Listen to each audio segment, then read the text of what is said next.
চাকরিতে যোগ দিতে এসে চুঁচুড়ায় শ্লীলতাহানি। গ্রেপ্তার কোচিং সেন্টারের কর্ণধার। চুঁচুড়ায় একটি বেসরকারি সংস্থায় চাকরিতে যোগ দিতে এসে শ্লীলতাহানির শিকার হলেন এক তরুণী। অভিযোগ উঠেছে চুঁচুড়া স্টেশন রোডে অবস্থিত একটি কোচিং সেন্টারের কর্ণধার শ্যামল দাস ওই তরুণীর শ্লীলতাহানি করেন। অভিযোগের ভিত্তিতে চুঁচুড়া থানার পুলিশ অভিযুক্তকে আটক করেছে। জানা গিয়েছে ভদ্রেশ্বরের বাসিন্দা ওই তরুণী টেলিফোন মারফত রেখে আনা ইন্টারভিউ দিতে গত শুক্রবার চুঁচুড়ায় আসেন। সে সময় তার সঙ্গে তার মা উপস্থিত ছিলেন। ইন্টারভিউ শেষে চাকরি নিশ্চিত হয় শনিবার কাজে যোগ দেওয়ার দিন নির্ধারিত হয়। সেই অনুযায়ী শনিবার সকালে তরুণী একাই কোচিং সেন্টারে কাজে যোগ দিতে আসেন। অভিযোগ, সেই সময় কোচিং সেন্টারে একাই উপস্থিত ছিলেন সংস্থার কর্ণধার শ্যামল দাস। কাজ বুঝিয়ে দেওয়ার অজুহাতে তিনি তরুণীর সঙ্গে অশালীন আচরণ শুরু করেন। শুধু তাই নয়, ঘরের আলো নিভিয়ে দরজার ছিটকেনি বন্ধ করে দিয়ে শ্লীলতাহানি করা হয় বলেও অভিযোগ। আচমকা এই ঘটনায় আতঙ্কিত হয়ে তরুণী কোনো রকমে দরজার ছিটকেনি খুলে খালি পায়ে দৌড়ে বাইরে বেরিয়ে আসেন। ভয়ে কাঁপতে কাঁপতে তিনি চুঁচুড়া স্টেশনে পৌঁছান এবং সেখানে এক টোটো চালকের সাহায্যে এলাকার 2 মহিলাকে গোটা ঘটনার কথা জানান। তড়িঘড়ি পালিয়ে আসার সময় তার ব্যাগ, জুতো, মোবাইল ফোন কোচিং সেন্টারে পড়ে থাকে। পরে ওই 2 মহিলা তরুণীর বাড়িতে খবর দেন। ঘটনার কথা জানাজানি হতেই স্থানীয় বাসিন্দারা কোচিং সেন্টারের অফিসে চড়াও হন। উত্তেজিত জনতার হাতে অভিযুক্ত মারধরের শিকার হন। খবর পেয়ে চুঁচুড়া থানার পুলিশ ঘটনাস্থলে পৌঁছে পরিস্থিতি নিয়ন্ত্রণে আনে এবং অভিযুক্তকে আটক করে থানায় নিয়ে যায়। পরে তরুণীর বাবা চুঁচুড়া মহিলা থানায় অভিযুক্তের বিরুদ্ধে লিখিত অভিযোগ দায়ের করেন। পুলিশ গোটা ঘটনার তদন্ত শুরু করেছে। থাকলে তাদের পরেও তো কিছু খেতে হবে, সব জায়গাতেই ঝামেলা আছে, আছে, কিন্তু এখন এই ধরনের কোথায় কি হবে না হবে এটা তো আমাদের কি করে বলবো। আপনারা তো প্রতিবেশী, এই ধরনের ঘটনা অফিসে কারো ঘরে যদি কিছু হয় প্রতিবেশী হতে পারে, যদি কারো ঘরের ভেতরে কি হচ্ছে না হচ্ছে, কে দোষ কে ভালো কে মন্দ আমরা কি করে বলবো। কি চাইবেন আপনি? এটা আমরা তো চাইবো সঠিক বিচারটা হোক, সঠিক কি হোক, সঠিক তদন্ত করুক, মানে যে দোষী সে শাস্তি পাক আর যে না দোষী সে শাস্তি না পাক। আজ সকালে ঘটনাটা কি দেখলেন? হঠাৎ দেখছি জমায়েত, আর কিচ্ছু দেখিনি। মানে পুলিশ এসেছিল? হ্যাঁ পুলিশ এসেছিল? পুলিশ এসেছিল। এই যে উনি এখানে অফিস খুলেছে, মাঝে মধ্যে তো ছেলে মেয়েরা আসতো, দেখতেন তো সেটা? সেখানে কোনোদিন কোনো অভিযোগ ওঠেনি? না, কোনো অভিযোগ ওঠেনি।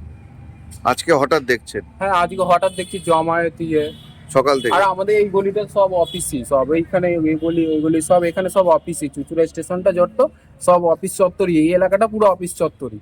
যেখানে যাবেন, যেই বাড়িতে যাবেন, একটা করে অফিস পাবেন আপনি। কিন্তু আপনাদের পাড়াতে এর আগে কোনোদিন ঘটেছে এই ঘটনা? না, এর আগে কোনোদিনও ঘটেনি, এই প্রথম। এর আগে কি মানে পাড়াতে কি মানে কারো বাড়িতেও ঘটেনি, কারো ইয়েতেও ঘটেনি, কোনো ইয়ে হয়নি, রাস্তাঘাটেও হয়নি।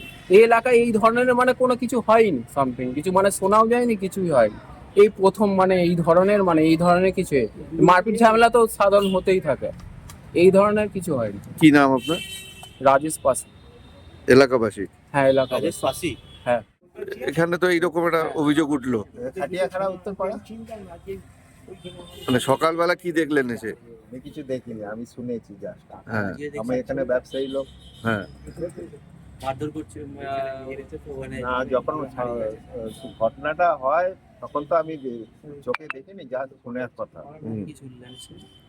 ঝামেলা অশান্তি হয়েছে, দুই একটা মেয়েকে নিয়ে শ্লীলতাহানি না কি হয়েছে শুনেছি। ঠিক আছে, এই 6 মাস হলো একটা অফিস করে, সেখানে ছেলে মেয়েরা আসছিলই, হঠাৎ এরকম ঘটনা আগে কোনোদিন ঘটেছে? জন্য এসছে এখানে।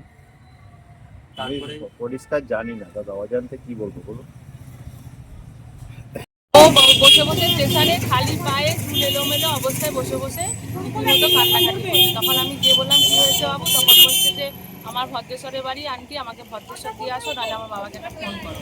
তারপরে চোখে মুখে জল দিয়ে আমি এবার একটু বসালাম, দিয়ে বললাম কি হয়েছে? তখন ও বলছে যে আমি একটা কোম্পানিতে কাজ পেয়েছি, সেখানে একজন স্যার আমাকে ডেকেছিল আজকে জয়েন করার জন্য। আমি গেছিলাম, তারপর আমার ঘরের মধ্যে অফিসের ঘরে বন্ধ করে আমার সাথে অশ্লীল ব্যবহার করার চেষ্টা করে। আমি কোনো রকমে দৌড়ে ছিটকিনি খুলে দৌড়ে চলে এসেছি।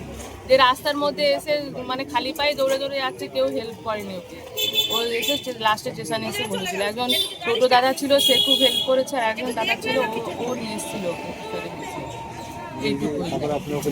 হ্যাঁ, তারপর ওকে আমরা নিয়ে গেলাম। তারপর আমার পাড়ার ছেলেদেরকে ফোন করলাম, দাদারা আসলো, এসে তারপরে পুলিশে খবর দিল, থানায় লোক গিয়েছিল।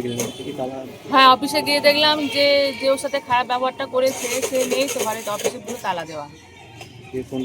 হ্যাঁ, তারপর ফোন করে ডাকা হয়েছিল ওনাকে, উনি আসলেন, দিয়ে তারপরে যা করার থানার পুলিশের ব্যবস্থা করেছে, ওকে নিয়ে এসছে ওনাকে। অ্যারেস্ট করেছে। এই যে কি বলবেন, এই দিনের বেলায় একটা কাজের জন্য একটা মেয়েকে এইভাবে নিয়ে কাজের জন্য গেছিল, না, আমাদের রাজ্যে নারী নিরাপত্তা নেই, থাকলে এরকম হতো না। একটা ঘন জনবসতি এলাকাপূর্ণ একটা জায়গা, সেখানে যেরকম ঘটনা ঘটতে পারে তা কল্পনা এই মানে আমরা শুনে মানে অবাক, এটা হতে পারে।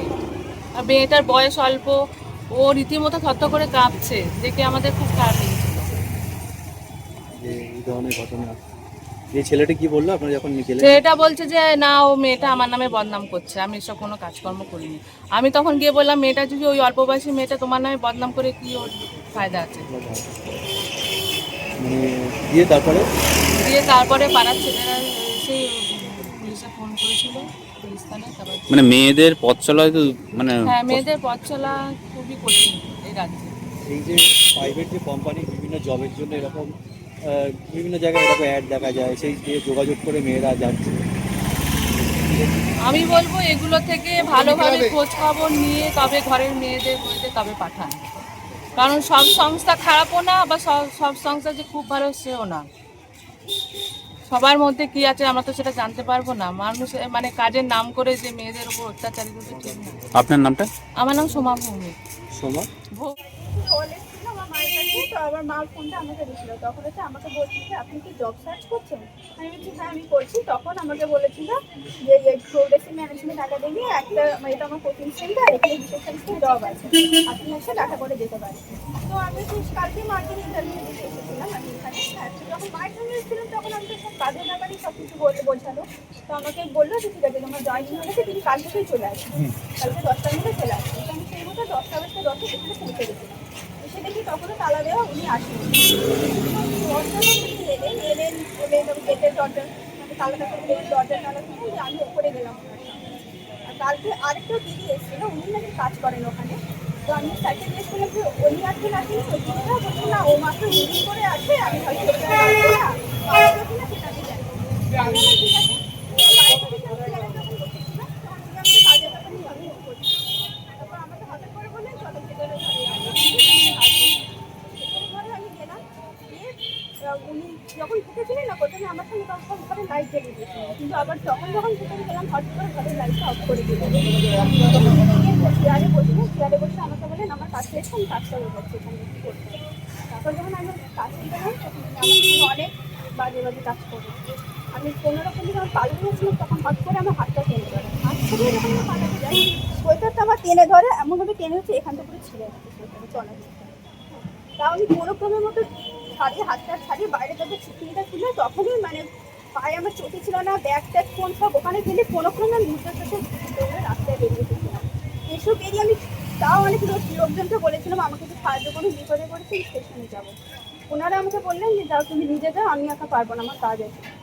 খানিকটা দূরে যাওয়ার পর আরেকটা যে টোটো কাকুকে আমি দেখেছিলাম, ওনাকে ওনাদেরকে বললাম, তখন হচ্ছে ওনারা আমাকে এই যে দুজন এসেছে তাদের কাছে নিয়ে গেলেন। তখন হচ্ছে স্টেশনে নিয়ে গেলে তখন ওনারা দুজন যাচ্ছিলেন স্টেশনে, আমাকে কাঁদতে দেখে আমাকে সাথে জিজ্ঞাসা করলেন কী হলো। তারপর আমার বাবাকে কল করলেন, কল করে ডাকলেন। তারপর আমরা আবার ওই জায়গাটাতে গেলাম, মানে প্রোগ্রেসিভ ম্যানেজমেন্ট একাডেমিতে ওখানে গেলাম। যাওয়ার পর একটা লোকজন জড়ো হয়ে গেছিল। তারপর ওই ছাত্রকে কল করে ডাকা হয়েছিল, ওনাকে যখন দেখেছেন দেখে হচ্ছে ওনাকে জিজ্ঞেস করছেন, উনি বলছেন না আমি তো কিছু করিনি, মিথ্যে কথা বলছি এরকম করছে। তারপরেই পুলিশও এসেছিল। ওনার নাম কি? শ্যামল দাস ওনার নাম।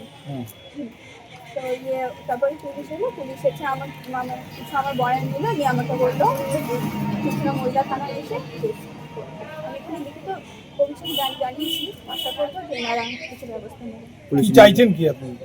আমি তো চাইছি ওর শাস্তি হোক, আমি এটাই চাই। আপনি কি জন্য গেছিলেন, কি জন্য ওখানে কাজে চলে গেছি, কি কাজ করছেন? রিসেপশনিস্টের কাজ বলেছিলেন, ওই কারণেই গিয়েছি। কি সংস্থা ওনাদের, কি সংস্থা, ওটা একটা কোচিং সেন্টার ওনার। ওটা কি করেন ওখানে, কি হয়? আমার কাছে বলেছিল যে মানে অনেকে পড়াশোনার জন্য কল করে, যেমন আমি এমবিএস করবো বা নার্সিং ডিগ্রি করবো, এরকম জন্য অনেক স্টুডেন্টরা কল করে, তাদেরকে কল করে ওখানে ডাকতে মানে ব্যাপারটা পুরো ভালো করে বোঝাতে, কি কত টাকা লাগবে না লাগবে, কোথায় কোথায় করানো হয় সেসব কিছু বোঝানো হয়। এটাই টাকা পয়সা কিছু নিয়েছিল? না, সেসব কিছু নেয়নি। কতদিনের সঙ্গে আপনাদের যোগাযোগ, মানে কিভাবে যোগাযোগ করলেন আপনারা, মানে কিভাবে, মানে ফেসবুকে দেখলেন না কিভাবে? হুগলি থেকে আব্দুল গফফরের রিপোর্ট, নতুন পায়গাম। আগে একবার ফোন করেছিল, তখন হচ্ছে আমি যাই যাইনি, একটা কারণবশত যাইনি, মায়ের শরীরটা খারাপের জন্য। তবে রিসেন্ট কালকে মানে ইন্টারভিউতে গেছিলাম, সেদিন সকালে আমি আবার কল করেছিলাম তখন। মানে উনি কতদিন ধরে সংস্থা চালান হুগলি থেকে জানেন আব্দুল কিছু? গফফরের রিপোর্ট, নতুন পাইগাম। মানে আগে কারোর সঙ্গে এরকম করেছিল কিনা ঘটনা চক্রে কিছু? না না, সেটা আমি বলতে পারবো না। এটা আমি এলাম, আমার সঙ্গে প্রথমবার দেখলাম এরকম হলো। প্রথমে আগে কি করেছে সেটা আমি কিছু বলতে পারবো না। আজকে পুলিশ নিয়ে এসছে ওনাকে আটক করে? ঠিক আছে, ফোন করছি। ওই ঘটনা থেকে পুলিশ নিয়ে এসছে? পুলিশ কি ধরেছে কাউকে? পুলিশ না এখনো ধরেনি কাউকে।